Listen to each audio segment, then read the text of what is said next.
friends, let's continue our chapter Some Basic Concepts of Chemistry. Right, in last video we were discussing about the atomic mass. I told you about the definition of atomic mass, and according to it, atomic mass is defined as the average relative mass of an atom of element as compared to the mass of carbon 12 taken as 12 unit. Right तो अब जब मैं आपको atomic mass की definition बता रही हूँ तो हम एक वर्ड यूज कर रहे हैं एवरेज। तो यहाँ हम एवरेज रिलेटिव एटॉमिक मास ही क्यों ले रहे हैं, क्योंकि जब भी मास स्पेक्ट्रोमीटर को यूज करते होते हैं तो हमने ये ऑब्जर्व किया कि बहुत सारे एलिमेंट्स आपके आइसोटोप की फॉर्म में एग्जिस्ट करते होते हैं।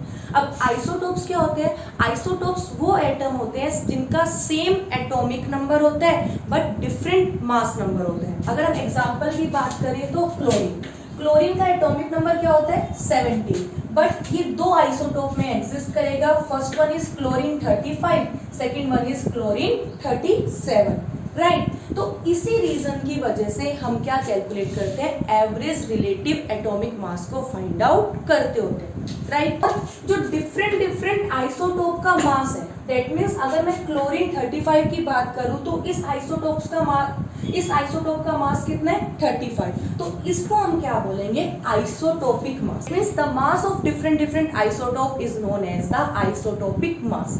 अब बात ये आती है कि हम एवरेज रिलेटिव एटॉमिक मास को कैसे कैलकुलेट करते हैं। अगेन हम एग्जांपल लेके चलते हैं क्लोरीन 35 एंड क्लोरीन 37 को।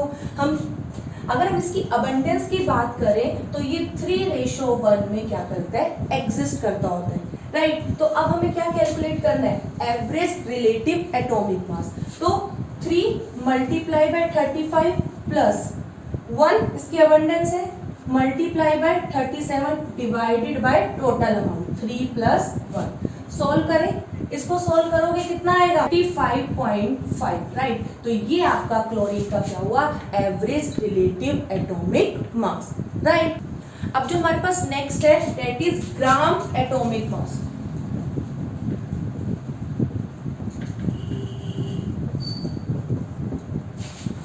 अब ग्राम एटॉमिक मास क्या होता है? अगर हम एटॉमिक मास को ग्राम में एक्सप्रेस कर दे तो उसको हम क्या बोलते हैं? ग्राम एटॉमिक मास। और जो आपका ग्राम एटॉमिक मास होता है वो न्यूमेरिकली किसके इक्वल होता है? एटॉमिक मास के इक्वल होता है। फॉर एग्जांपल अगर हम ऑक्सीजन की बात करें तो ऑक्सीजन का एटॉमिक मास कितना होता है? 16U, right. और इसके अगर ग्राम एटॉमिक मास की बात करूं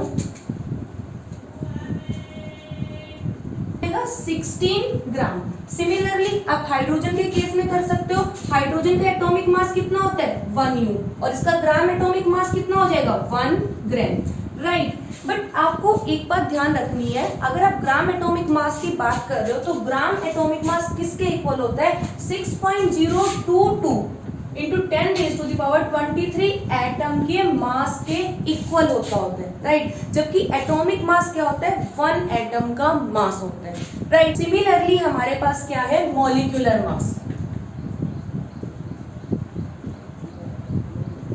तो सबसे पहले हम बात कर लेते हैं किसकी? मॉलिक्यूल की। मॉलिक्यूल क्या होता है? This is the combination of atom, right. अगर हम ऑक्सीजन की बात करें, ये क्या है? ऑक्सीजन का एक एटम एग्जिस्ट कर रहा है। जब हम ऑक्सीजन को ऑक्सीजन के दूसरे एटम के साथ कंबाइन कर देंगे तो जो ये O2 बना इसको हम क्या बोलेंगे? मॉलिक्यूल बोलेंगे, right.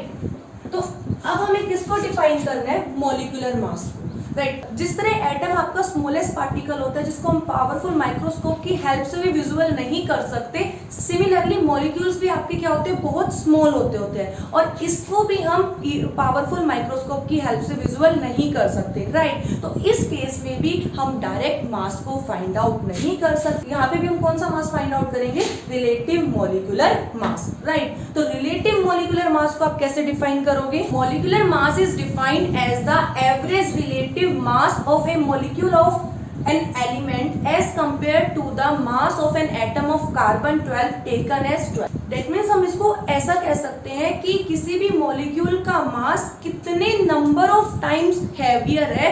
1/12th part of the mass of carbon 12, right. अगर हम बात करें कार्बन डाइऑक्साइड की तो कार्बन डाइऑक्साइड का मॉलिक्यूलर मास क्या होता है? 44 का कार्बन डाइऑक्साइड है, this is 44 times heavier than the mass of 1/12th part of the carbon 12, right.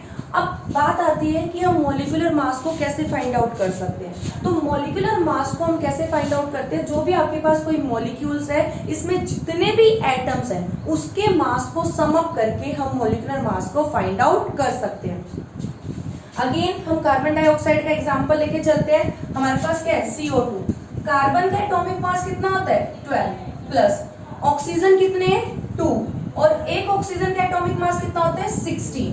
तो सम करें 12 प्लस 32 कितना हो गया 44U। तो ये आपका क्या हो गया मॉलिक्यूलर मास। और जैसे आपका ग्राम एटॉमिक मास था वैसे आपके पास क्या है ग्राम मॉलिक्यूलर मास। अब ग्राम मॉलिक्यूलर मास को हम कैसे डिफाइन करेंगे, अगेन सेम लेके चलेंगे कि अगर आप मॉलिक्यूलर मास को ग्राम में एक्सप्रेस कर दोगे तो वो आपका क्या कहलाएगा ग्राम मॉलिक्यूलर मास कहलाएगा। Again this is numerically equal to the molecular mass, right. फिर से मैं क्या एग्जांपल लेके चल रही हूँ, कार्बन डाइऑक्साइड। तो इसका मॉलिक्यूलर मास हमने कितना निकाला था 44U। तो इसका ग्राम मॉलिक्यूलर मास कितना हो जाएगा 44 ग्राम, राइट। और मैंने आपको ग्राम एटॉमिक मास में बताया था कि जो ग्राम एटॉमिक मास होता है वो किसके मास के इक्वल होता है 6.022 into 10 raise to the power 23 atom के मास के इक्वल होता है। एंड सिमिलरली जो आपका ग्राम मॉलिक्यूलर मास होगा वो किसके इक्वल होगा 6.022 into 10 raise to the power 23 molecules के मास के इक्वल होगा। We have our next mass that is the formula mass. अब ये फॉर्मूला मास क्या होता है, ये आपका मॉलिक्यूलर मास के सिमिलर है, राइट। अब जो फॉर्मूला मास होता है ना specially in case of ionic compound exist करता होता है, राइट। अगर हम बात करें किसी भी आयनिक कंपाउंड की तो आयनिक कंपाउंड का ट्रू फॉर्मूला कभी भी एग्जिस्ट नहीं करता होता, क्योंकि आयनिक कंपाउंड में क्या होता है जो पॉजिटिव आयन होते हैं वो नंबर ऑफ नेगेटिव आयन से सराउंडेड होते हैं एंड सिमिलरली जो नेगेटिव आयन होते हैं वो नंबर ऑफ पॉजिटिव आयन से सराउंडेड होते हैं। अगर हम एग्जाम्पल की बात करें NaCl जो कि एक आपका आयनिक कंपाउंड है, तो इस केस में जो आपका Na पॉजिटिव आयन है वो 6Cl नेगेटिव आयन से सराउंडेड है एंड सिमिलरली जो Cl नेगेटिव आयन है वो 6Na पॉजिटिव आयन से सराउंडेड है, राइट। और इस केस में जो हम फॉर्मूला निकालते हैं वो सिंपल होल नंबर रेशो की फॉर्म में निकालते होते हैं, इसलिए हम कहते हैं कि इस केस में ट्रू फॉर्मूला एग्जिस्ट नहीं करता होता। तो इस केस में जो आप मास फाइंड आउट करोगे उसको आप क्या बोलोगे फॉर्मूला मास। अगेन आप फॉर्मूला मास को कैसे कैलकुलेट करोगे, जैसे आप मॉलिक्यूलर मास को कैलकुलेट कर।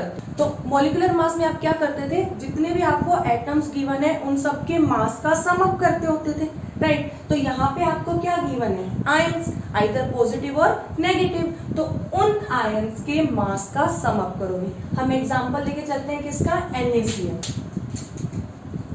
सोडियम का मास कितना होता है 23 प्लस 35.5 कितना हो जाएगा 58.5, राइट। और अगर मैं बात करूं ग्राम फॉर्मूला मास की तो अगेन वो क्या होगा कि अगर आप फॉर्मूला मास को ग्राम में एक्सप्रेस कर दो तो वो आपका क्या कहलाएगा gram formula mass and again numerically this is equal to the formula mass. That means अगर मैं इसको ग्राम में ले तो कितना हो जाएगा 58.5, राइट। नेक्स्ट टॉपिक की तो हमारा नेक्स्ट टॉपिक है वैलेंसी।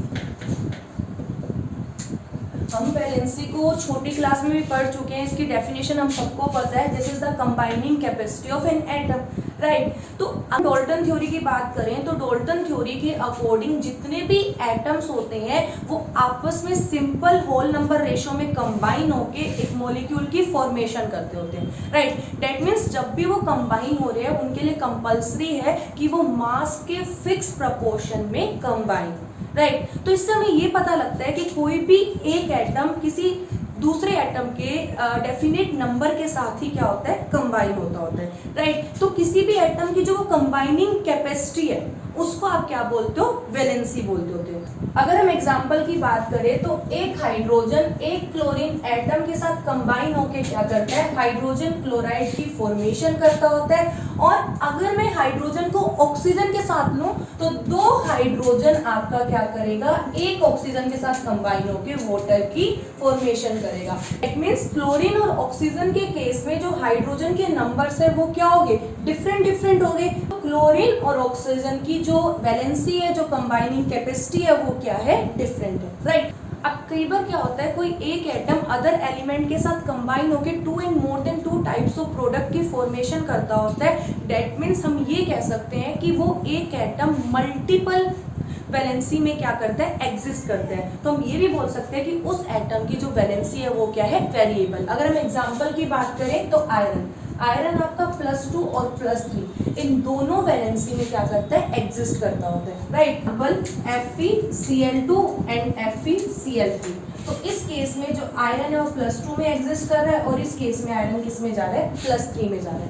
एंड सिमिलरली आपका जो कॉपर है वो भी आपका क्या होता है, वेरिएबल फ्रीक्वेंसी में एग्जिस्ट कर सकता है। कॉपर आपका +1 और +2 बोथ में एग्जिस्ट करता होता है, राइट। अब जब भी आप नेमिंग करनी है तो जो आपकी लोअर वैलेंसी है उस केस में जो पॉजिटिव आयन का नेम है उसके पीछे OUS लग जाता है, जबकि हायर फ्रीक्वेंसी के केस में IC लग जाता है। अगर हम बात करें FeCl2 की तो इसका क्या नाम होगा, फेरस क्लोराइड, और इसका क्या होगा, फेरिक क्लोराइड। और अगर कॉपर की +1 में बात करें तो क्यूप्रस और +2 में बात करें तो cupric, right. Now we have our next topic that is mole concept.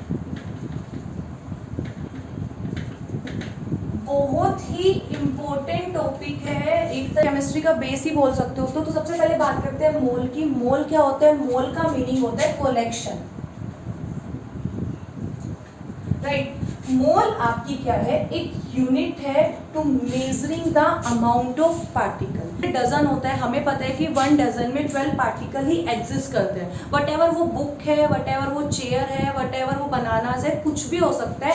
And similarly जो मोल है वो आपकी क्या होती है, यूनिट होती है पार्टिकल्स को मेजर करने की। बट इस केस में जो आप पार्टिकल्स को मेजर करते हो वो क्या होता है, atom, ion, proton, electron etcetera, right. अब हमें ये पता है कि जो हमारे एटम्स होते हैं वो इतने स्मॉल होते हैं कि हम उसको पावरफुल माइक्रोस्कोप की हेल्प से भी फाइंड आउट नहीं कर सकते, राइट। अब केमिस्ट को एटम पे वर्क करने के लिए लेबोरेटरी में तो उनको ऐसा एज्यूम करना पड़ा कि जो एटम का साइज होता है वो समवट बिगर होता है, उसको पॉइंट के अप्रोक्सीमेट कंसीडर करना पड़ा ताकि वो उसका वेट मेजर कर सके। तो केमिस्ट के लिए एटम्स को काउंट करने की जो यूनिट थी ना वो क्या थी, आपकी मोल थी, राइट। अब आप मोल कैसे डिफाइन कर सकते हो, 1 mole is defined as the amount of substance that contain as much as particle in 12 gram of carbon 12, right. या आप इसको ऐसे भी कह सकते हो कि जो 1 मोल है वो अमाउंट ऑफ सब्सटेंस है जो एवोगैड्रो नंबर ऑफ पार्टिकल्स को कंटेन करता होता है, जो Avogadro number of atoms and molecules को क्या करता है, कंटेन करता होता है। तो हम ये बोल सकते हैं 1 mole is equals to amount of substance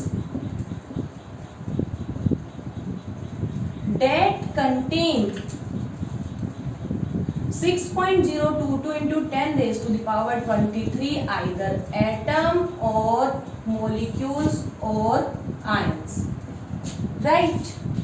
अब मैंने आपको क्या बताया कि मोल क्या है, यूनिट है अमाउंट ऑफ सब्सटेंस को मेजर करने की, राइट। अब वो सब्सटेंस कोई भी हो सकता है, बट यहाँ पे जो आप काउंट कर, जो अमाउंट ऑफ सब्सटेंस ले रहे हो तो उस केस में आप क्या ले रहे हो, एटम, मॉलिक्यूल्स और आयन ही क्यों ले रहे हो, आप लार्ज पार्टिकल क्यों नहीं ले रहे।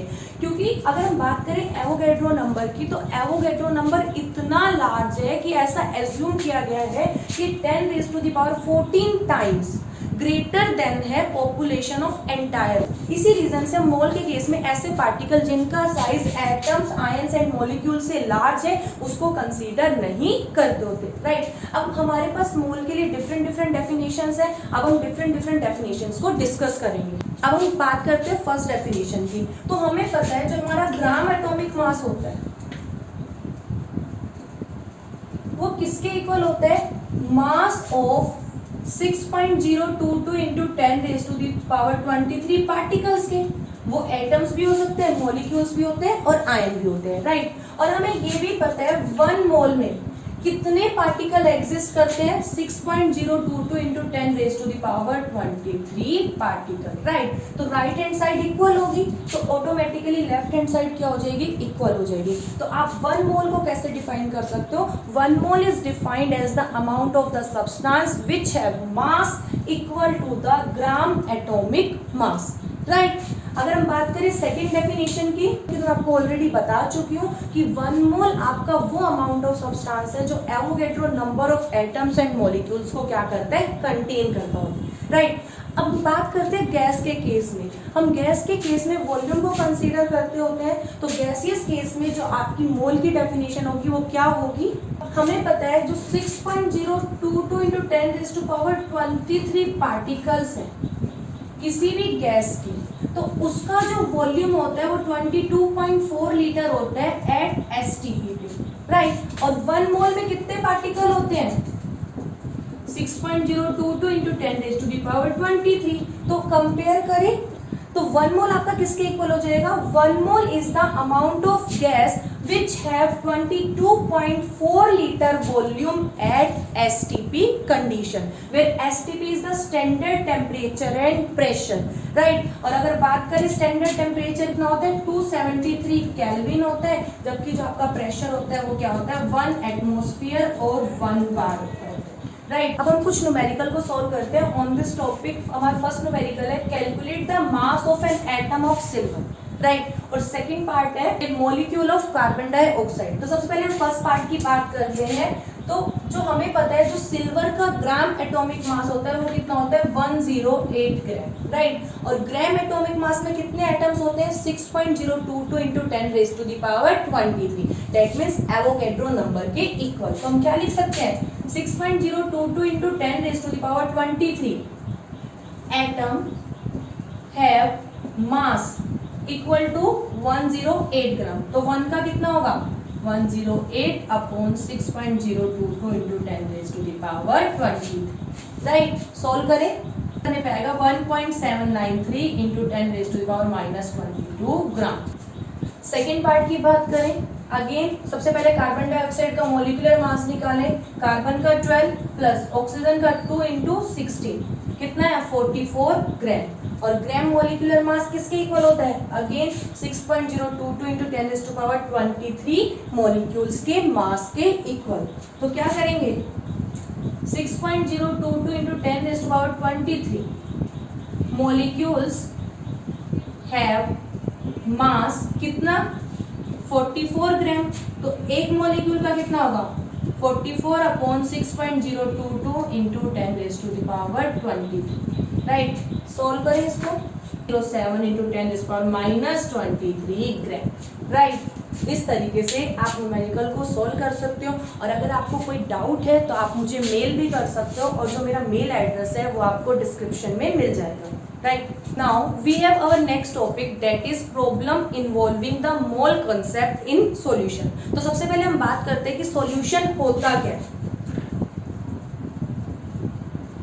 सॉल्यूशन आपका एक होमोजेनियस मिक्सचर है जिसकी कंसंट्रेशन को आप एक सर्टेन लिमिट तक ही वेरी कर सकते हो, उसके बाद आप उसमें चेंज नहीं कर सकते।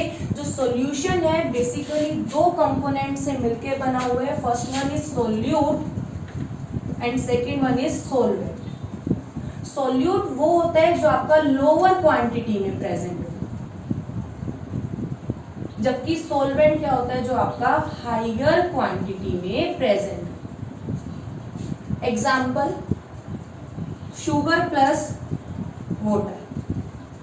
जब आप शुगर को वाटर में डिसॉल्व करते हो तो शुगर पूरी तरह डिसॉल्व हो जाता है, वो अपनी आइडेंटिटी को लूज कर देता है। दैट मीन्स जो ये मिक्सचर बना वो कैसा बना? होमोजीनियस मिक्सचर बना। और जो आपका शुगर होता है वो लोअर क्वांटिटी में होता है, जबकि वाटर आपका क्या होता है? हायर क्वांटिटी में। और जो लोअर क्वांटिटी में वो आपका क्या होगा? सोल्यूट। और जो हायर में होगा वो आपका हो गया सॉल्वेंट। सिमिलरली आप अनदर एग्जांपल ले सकते हो, सोल्ट प्लस वाटर, राइट। तो इस तरीके से आप सॉल्यूशन को डिफाइन कर सकते हो। वैसे तो आप सॉल्यूशन को नंबर ऑफ कंपोनेंट्स पे डिफरेंट टाइप में डिस्क्राइब कर सकते हो, लेकिन जो हम डिस्कस करते हैं ना वो हम किसके बारे में डिस्कस करते हैं, बाइनरी सॉल्यूशन के बारे में डिस्कस करते हैं। और बाइनरी सॉल्यूशन वो होता है जिसमें सिर्फ दो ही कंपोनेंट एग्जिस्ट करते हैं, दैट मीन्स एक सोल्यूट एक सोलवेंट, राइट। मतलब शुगर और वाटर, एक सोल्यूट है एक सोलवेंट है, सोल्ट और वाटर, एक सोल्यूट है एक सोलवेंट है। तो ये आपके किसके एग्जाम्पल है, बाइनरी सॉल्यूशन के एग्जाम्पल, राइट। करना है किसी भी सॉल्यूशन की कंसंट्रेशन को फाइंड आउट करना है। अब किसको फाइंड आउट करना है, कंसंट्रेशन। अब मुझे यही नहीं पता कि कंसंट्रेशन क्या होती है, तो मैं फाइंड आउट कैसे करूंगी, कि किसी सॉल्यूशन में कितना अमाउंट ऑफ सोल्यूट आपका प्रेजेंट है, राइट। तो उसको आप क्या बोलोगे, कंसंट्रेशन ऑफ सॉल्यूशन बोलोगे। और जितना ज्यादा आप सोल्यूट की क्वांटिटी को इंक्रीज करते जाओगे, आपका सॉल्यूशन उतना ही कंसंट्रेटेड होता जाएगा। और जितना ज्यादा सोल्यूट की क्वांटिटी कम हो जाएगी, दैट मीन्स सोलवेंट की क्वांटिटी क्या हो रही है, ज्यादा हो रही है, तो वो आपका क्या होगा, डाइल्यूटेड सॉल्यूशन होगा। तो दैट मीन्स हम सॉल्यूशन को on the basis of concentration two types में डिवाइड कर सकते हैं। First one is concentrated and second one is diluted. और कंसंट्रेटेड में क्या है, आप सोल्यूट की कंसंट्रेशन को इंक्रीज करते जाते हो up to a certain limit, right. और इसमें क्या होता है, सोल्यूट की कंसंट्रेशन आपकी क्या होती है, डिक्रीज होती रहती है, राइट। और जब सोल्यूट की कंसंट्रेशन बहुत ज्यादा कम हो जाती है, मतलब जो सॉल्वेंट है बहुत ज्यादा एक्सेस में एग्जिस्ट कर जाता होता है, तो उस केस में जो आपका सॉल्यूशन है वो आइडियल सॉल्यूशन की तरह बिहेव करता होता है। क्या कर रहे हैं, कंसंट्रेशन को फाइंड आउट कर रहे हैं। तो हमारे पास डिफरेंट मेथड्स एग्जिस्ट करते हैं कंसंट्रेशन को फाइंड आउट करने के लिए। जो हमारा फर्स्ट मेथड है that is the mass percentage, जिसको हम क्या बोलते हैं, वेट परसेंटेज भी बोलते थे। अब हमें परसेंटेज फाइंड आउट करना आता होता है। हम छोटी क्लास में क्या करते थे, मार्क्स की परसेंटेज निकालते थे। जो मार्क्स ऑब्टेन किए divided by total multiply by 100। तो कुछ ऐसा ही हम यहाँ करेंगे कि मास परसेंटेज में mass of solute divided by mass of solution multiply by 100, right. अब मुझे एक बात बताओ, क्या परसेंटेज की कोई यूनिट होती है, नहीं ना। तो इस केस में भी आपकी कोई यूनिट एग्जिस्ट नहीं, it is have no unit, right. कैसे, सॉल्यूट का मास भी आप ग्राम में लोगे या किलोग्राम में ले लोगे, राइट। सिमिलरली सॉल्यूशन का मास भी आप ग्राम में ले लोगे या किलोग्राम में ले लोगे। और 100 तो एक नंबर है, नंबर की कोई यूनिट होती नहीं, ग्राम से ग्राम कैंसिल, तो इसकी क्या हो जाएगी, नो यूनिट आज। अगर हम सेकंड मेथड की बात करें तो सेकंड मेथड क्या है, strength.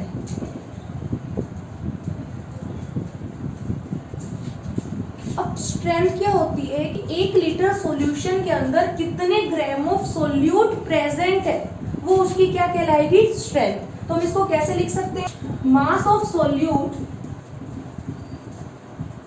In gram upon volume of solution in litre, right. 1 litre किसके इक्वल होता है, 1 डेसीमीटर क्यूब के इक्वल होता है। तो आप इसकी जगह क्या लिख सकते हो, डेसीमीटर क्यूब भी लिख सकते हो। करें यूनिट की, अब ग्राम और लीटर तो आपस में कैंसिल आउट नहीं हो सकते, तो इसकी यूनिट क्या हो जाएगी, ग्राम पर लीटर और ग्राम पर decimetre cube, right. Third method की बात करें तो थर्ड हमारे पास है मोलैरिटी। अब मोलैरिटी क्या होती है, this is the number of moles of solute. अभी तक हम मास की बात कर रहे थे, अब हम किसकी बात कर रहे हैं, number of moles. 1 litre volume के अंदर जितने number of moles of solute present है उसको आप क्या बोलोगे, मोलैरिटी बोलोगे, right. Number of moles of solute upon volume of solution in litre, right. और अगर आपको वॉल्यूम मिलीलीटर में हो तो हमें पता है 1 litre is equal to 1000 millilitre, right. इसको क्या बन जाएगा, number of moles of solute upon volume of solution in millilitre multiply by 1000, right. और इसकी यूनिट क्या होती है, मोल। नंबर ऑफ मोल्स की यूनिट क्या है, मोल। और वॉल्यूम की क्या होगी, लीटर, मोल पर लीटर, राइट। अगर हम इसको मास की फॉर्म में फाइंड आउट करना चाहे तो हमें पता है नंबर ऑफ मोल्स किसके इक्वल होते हैं, given mass divided by molecular mass. Put करूं, क्या बन जाएगा, given mass upon molecular mass multiply by 1000 upon volume in millilitre is equals to molar. अगर नेक्स्ट मेथड की बात करें तो वो क्या है आपके पास, मोलैरिटी। जो मोलैरिटी थी ना, आप उसको कैपिटल एम से डिनोट करते थे, लेकिन जो मोलैरिटी है आप उसको स्मॉल एम से डिनोट करते। अब दोनों में फर्क है, आर और एल का, वो तो इंग्लिश में है यार, तो दोनों में फर्क है। मोलैरिटी क्या होती है, अगेन आप यहाँ पे नंबर ऑफ मोल्स तो लोगे, बट कब, in 1 kilogram of solvent. Solution नहीं है, 1 किलोग्राम सोलवेंट के अंदर कितने number of moles of solute present है, उसको आप क्या बोलोगे, मोलैरिटी बोलोगे, राइट। तो number of moles of solute upon mass of solvent in kilogram, right. But हमें तो मास ग्राम में गिवन है, लिखे तो number of moles of solute upon mass of solvent in gram, और 1 किलोग्राम में कितने ग्राम होते हैं, 1000। की फॉर्म में बात करें तो हम ये मान के चलते होते हैं जो सोल्यूट है वो आपका ए कंपोनेंट है और जो सोलवेंट है वो बी कंपोनेंट है, राइट। और जो मास ऑफ सोल्यूट है WA और मास ऑफ सोलवेंट WB।